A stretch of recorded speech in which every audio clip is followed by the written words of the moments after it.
Bien, muy buenas tardes a todos. Vamos a empezar con el teórico de farmacología de las vías respiratorias y antihistamínicos.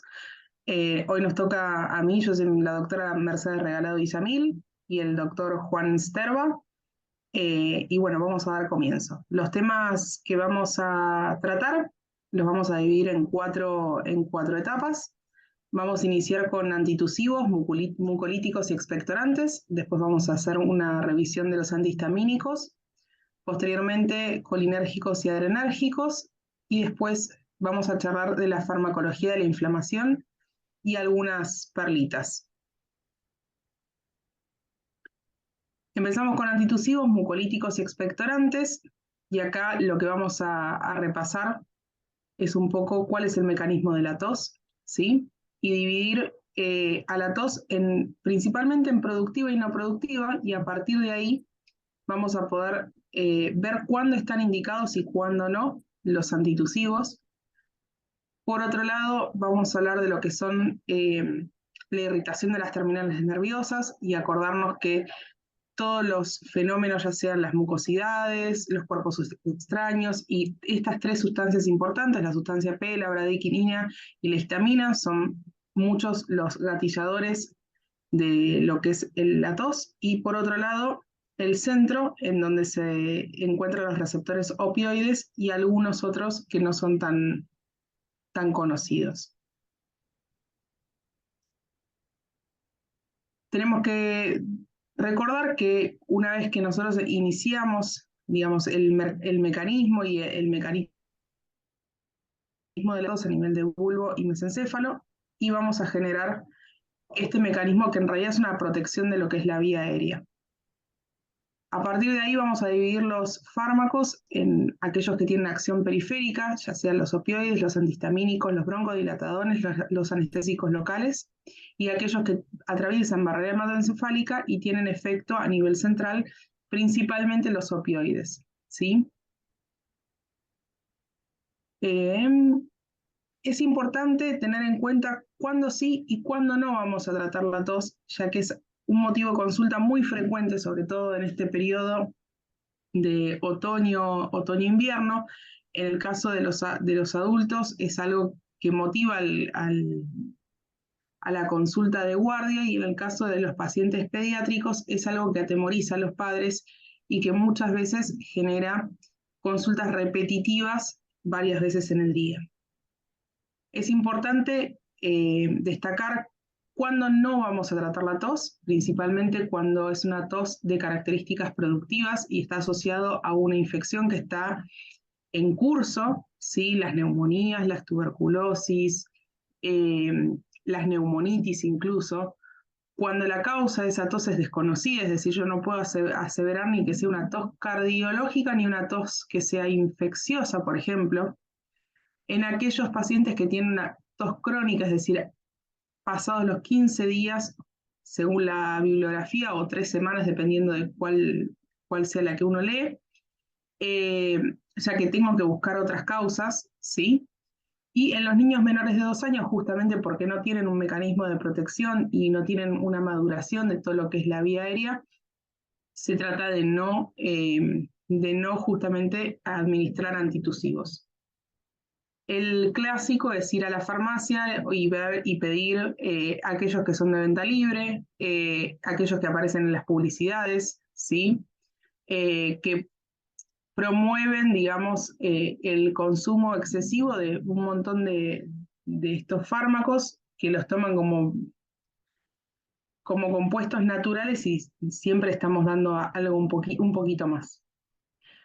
Recordar que vamos a encontrarnos con bastantes combinaciones, se utilizan sobre todo lo que son combinaciones entre AINES, combinaciones entre algunos mucolíticos, entre algunos expectorantes, algunos antitusivos también, algunos fomentan también la combinación de los antitusivos con antihistamínicos, y así se van dando. Principalmente estos son los 4 que pusimos: la bromixina, el paracetamol, la pseudoefedrina y la cloreniframina, que son los que mayor se combinan entre sí y son los más peligrosos, de hecho. Ya a principios del siglo XX, ya en este cambio de siglo, ya había, era algo que ya le preocupaba al hombre, por así decirlo, y a partir de ahí se crearon varias formulaciones. Ya en ese momento se hablaba de lo que es el cloroformo, de lo que es el cannabis, ¿sí? Todas aquellos jarabes y remedios caseros para frenar la tos, ¿sí?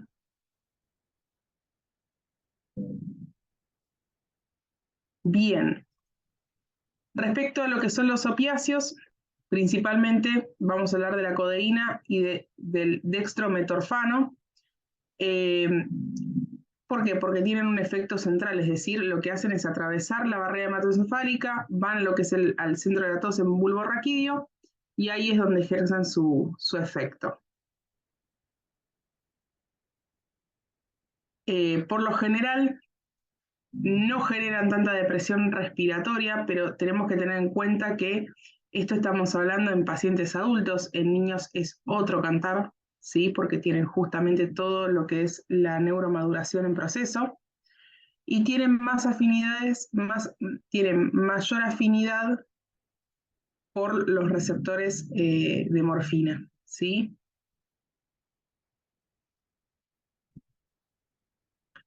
Con respecto a lo que es la farmacocinética, se administran vía oral, tienen una buena absorción y biodisponibilidad, atraviesan barrera hematoencefálica, placenta, el metabolismo es hepático y se da por los citocromos CYP2D6, con todos los polimorfismos que existen de este citocromo, y la vía media de eliminación es de 4 horas aproximadamente.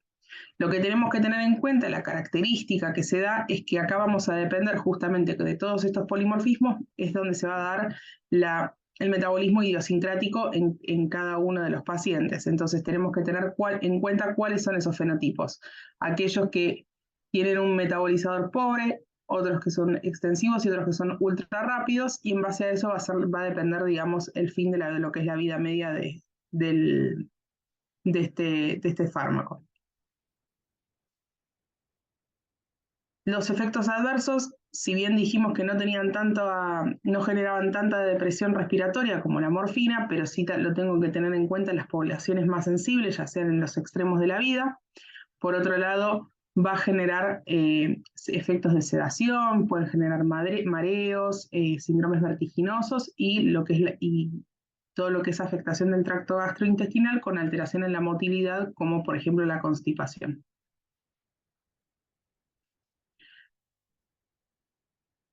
Como ya dijimos antes, uno debe utilizarlo con mucho cuidado, principalmente en los extremos de la vida, ancianos, lactantes y niños, en aquellos pacientes con insuficiencia hepática, ¿sí? Obviamente con consumo problemático, uno no lo indicaría, ¿sí? Y en las embarazadas tampoco se puede utilizar, ¿sí? Nuevamente, pacientes con tos infecciosa, tratamos de no inhibir el centro respiratorio, entonces necesitamos justamente expectorarlo para tratar de eliminar todo lo que es la inflamación, ¿sí? De las interacciones, las farmacocinéticas y las farmacodinámicas, todo lo que sea farmacocinético, aquellos inductores o inhibidores enzimáticos en base a los metabolizadores que estuvimos charlando, lo que va a generar es que se elimine más rápido o menos rápido la droga. Y aquellas combinaciones, por ejemplo, un ejemplo clásico es aquel adulto que consume por ahí una benzodiazepina, está con una tos irritativa prolongada, consume este jarabe, bueno, puedo llegar a tener una depresión del sistema nervioso y afectar, generar una consecuencia grave. Y por otro lado, todos aquellos fármacos anticolinérgicos van a favorecer lo que son los efectos de la motilidad en lo que es la constipación y la retención urinaria. Por otro lado, vamos a hablar del dextrometorfano. Es un fármaco que es bastante parecido a lo que es la codeína, ¿sí? Pero tiene el beneficio que tiene un poquito, se metaboliza más lento por el citocromo, y además lo que genera también es interacción con otros receptores, como por ejemplo los inhibidores de la recaptación perdón, con los receptores de serotonina, y entonces logran inhibir la recaptación de este neurotransmisor. Tener en cuenta que si yo tengo que ir escalando y generando mayor aumento de dosis, puedo generar una depresión del sensorio, ¿sí? Y como tener en cuenta lo mismo, así como habíamos hablado de los inhibidores y los inductores a nivel farmacocinético con la codeína, lo mismo va a ocurrir con esta droga, y lo mismo refiriéndonos a la depresión del sistema nervioso central, y más sobre todo en aquellos que consuman eh, antidepresivos inhibidores de la recaptación de los receptores de serotonina. Ahora, ¿les creemos o no les creemos a los jarabes? El famoso jarabe para la tos que le ponen Hedera helix, una suculenta y un potus. ¿Les creemos o no les creemos? Bueno, tenemos que explicar bien y dividir las aguas en qué esperamos de un expectorante y qué esperamos de un mucolítico. Vamos a definir a los expectorantes como aquellos fármacos capaces de aumentar el clearance mucoso. Esto se va a dar por aumento de lo que son las cilias y mayor aumento del reflejo tusígeno. Y por otro lado, aquellos que puedan generar un aumento de la secreción acuosa, ¿sí? Que favorezca todo lo que es la expulsión. Entonces, generamos mayor movimiento ciliar, mayor reflejo tusígeno, y además favorecemos la mucosa como para que esté un poco más permeable y elástica para poder expulsar todo lo que son todas las secreciones. Distintos son los mucolíticos, que lo que tratan de hacer es aumentar el volumen de las secreciones y disminuir su viscosidad. Todo eso es lo que genera mayor fluidez y que permitan ser expectorados de forma efectiva. Ahora, otro de los motivos de consulta, y sobre todo por ahí lo que es la población pediátrica, no es solamente la tos, sino la consulta de que tose pero no elimina moco. Entonces, siempre aparece alguien que trata de dar un antitusivo y dar un mucolítico y un expectorante. Entonces tratan de darse las dos cosas. ¿Y qué es lo que termina pasando? Terminan pasando cuadros de por ahí mayor severidad, en donde se generan neumonías o atelectasias, o cuadros mayormente prolongados, justamente porque lo que hicimos en ese momento fue frenar el reflejo tusígeno, que recordemos es un mecanismo de protección de la vía aérea, y a su vez aumentamos las secreciones, ¿sí? Entonces, esas dos cosas están claramente contraindicados y no tienen sentido indicar ambas dos.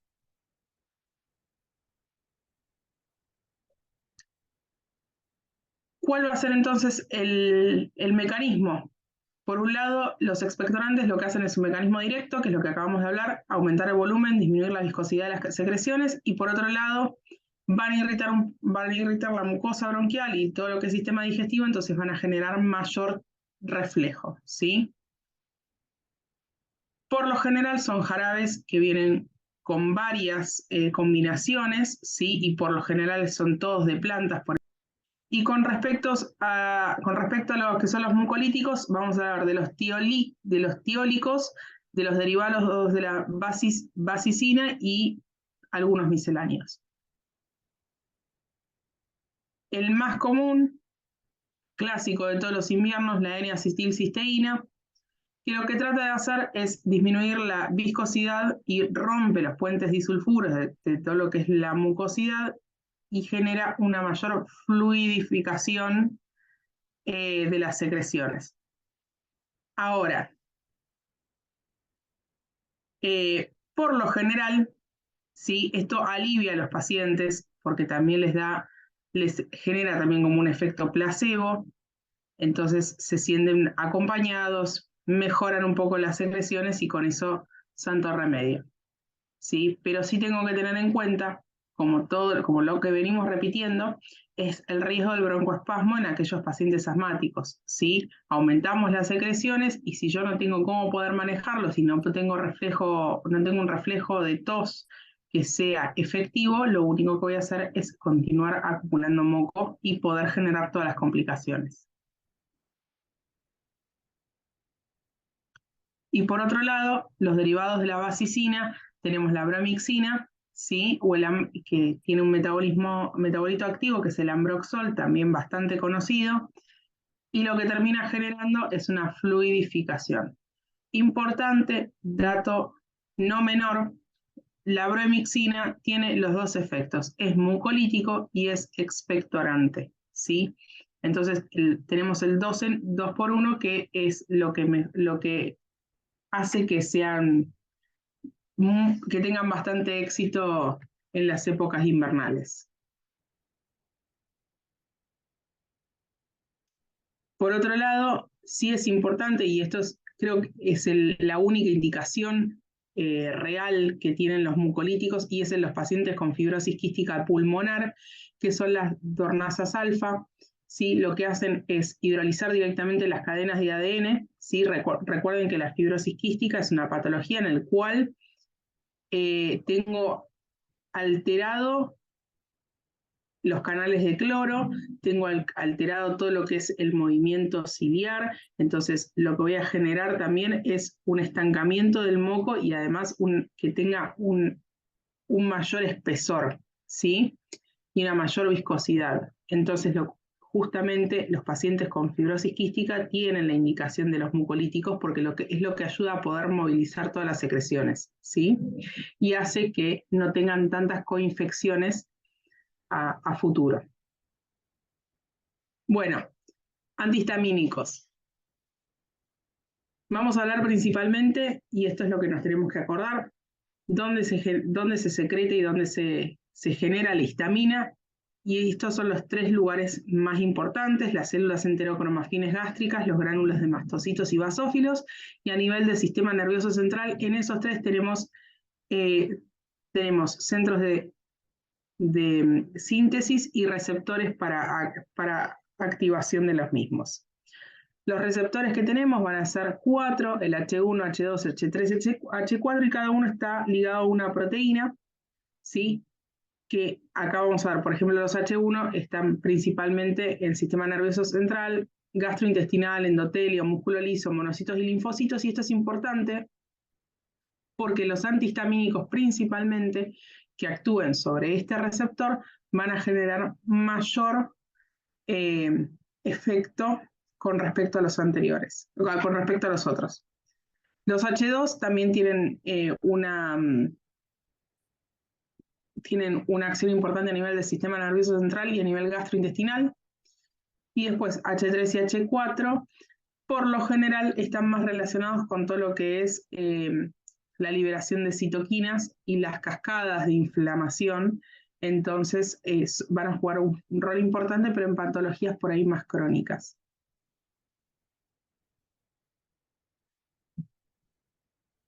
Entender que los antihistamínicos son agonistas inversos del receptor H, ¿sí? Tenemos los selectivos, que son los H1, son los famosos antialérgicos, ¿sí? Por todas las características que hablamos antes y los lugares de acción. Y ahí los vamos a clasificar en primera generación y segunda generación, que ahora vamos a ver cuál es la diferencia. Y por otro lado, los selectivos H2 van a ser aquellos que inhiban la secreción gástrica. Dentro de la primera generación, vamos a hablar de la difenhidramina, dimenhidrato, la ciproheptadina y la prometacina, ¿sí? Tienen un alto pasaje a barrera hematoencefálica, tienen una baja selectividad por los receptores H1, los muscarínicos, los serotoninérgicos, los dopaminérgicos y los alfas, y por lo general se utilizan principalmente como antialérgicos, antisinostóxicos y sedantes. La gran diferencia con los de segunda generación es que no atraviesan barrera hematoencefálica, es decir, es mucho más bajo, y ahí vamos a hablar de la cetiricina, de su isómero activo, que es la levocetiricina, la loratadina, la desloratadina, la fenoxifenadina, entre otros, ¿sí? Y el uso principal es como antialérgico, ¿sí? Y acá es importante que hagamos un paréntesis porque ustedes tienen que pensar, ¿sí? Que el prurito, las alergias, sobre todo ahora, si ustedes toman en cuenta estos bichitos que estuvieron en boga, los TRIPS, que generaban muchísima alergia de muchas dermatitis de contacto en toda la población, eh, la primera indicación era la difenidramina, por ejemplo. Y a todos nosotros nos dan difenidramina y lo primero que vamos a tener es sueño, ¿sí? Entonces, siempre recordar que si yo voy a indicar esto, tengo que dar aviso y tengo que dar pautas de alarma para que no manejen, para que no utilicen maquinaria pesada, ¿sí? En el caso de los niños, y esto por ahí es más de la rama de donde pertenezco, los usamos como sedativos muchas veces, ¿sí? Buscamos el efecto sedante para poder hacer algún estudio, para poder mejorar la adaptación a algún dispositivo, ¿sí? Y tenemos que tener cuidado porque a diferencia de los adultos, en los chicos se puede dar el efecto paradojal y la difenidramina, que parece ser tan benévola, genera un efecto totalmente opuesto.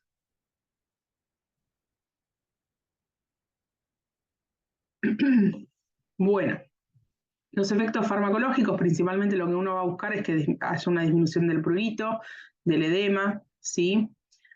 Eh, Importante, no va a haber no va a revertir lo que es la broncoconstricción. Esto quiere decir que ante una anafilaxia, que siempre es lo más temido, yo no voy a revertir el efecto a través de la administración de un antihistamínico únicamente, ¿sí? Y esto tiene que ver justamente porque la vasodilatación no se recupera de íntegro, ¿sí? Por sí solo.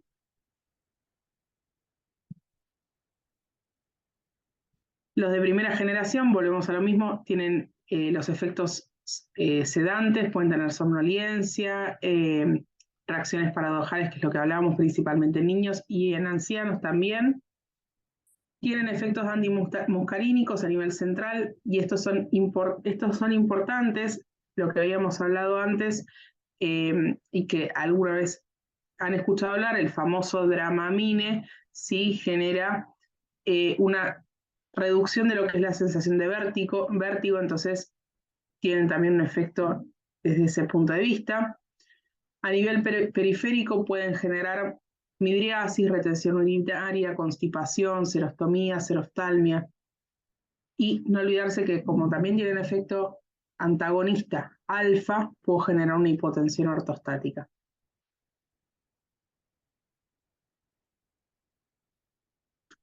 Bien, primera generación, la mayoría les podemos dar vía oral, también endovenoso, no se dan intramuscular, tienen una alta biodisponibilidad, atraviesan fácilmente la barrera hematoencefálica, el metabolismo es hepático y la eliminación es biliar. Los de segunda generación tienen una alta biodisponibilidad, también oral. Tienen varias interacciones con los que son alimentos, no nos olvidemos que la segunda generación también tiene como eh, tiene mayor selectividad en lo que son los receptores a nivel gastrointestinales, entonces tiene mucha más interacción al momento de la alimentación.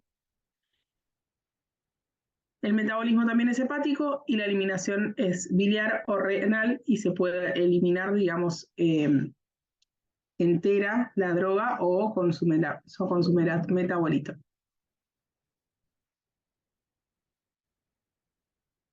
Efectos adversos, esto es importante, lo mismo, volvemos a repetirlo, el tema de la sedación, sí, tener las precauciones en aquellos extremos de la vida y en aquella población laboralmente activa, ¿sí?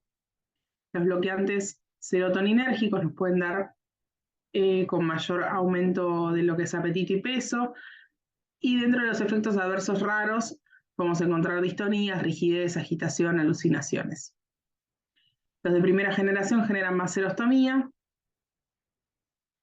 y lo que es más constipación, retención urinaria.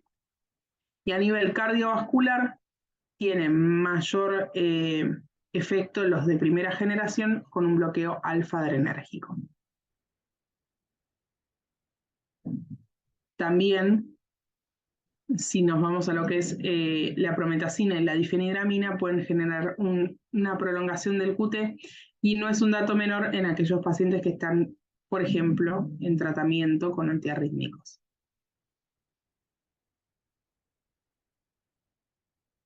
Indicaciones, un poco ya lo hablamos, pero en esta época